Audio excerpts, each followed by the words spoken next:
بسم الله الرحمن الرحيم سبح اسم ربك الأعلى الذي خلق فسوى والذي قدر فهدى والذي أخرج المرعى فجعله غثاء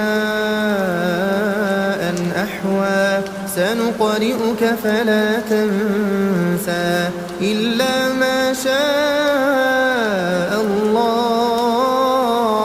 إنه يعلم الجهر وما يخفى ونيسرك لليسرى فذكر إن نفعت الذكرى سيذكر من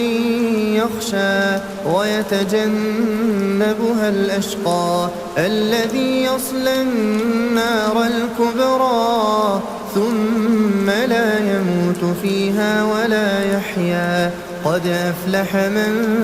تزكى وذكر اسم ربه فصلى بل تؤثرون الحياة الدنيا والآخرة خير وأبقى إن هذا لفي الصحف الأولى صحف إبراهيم وموسى.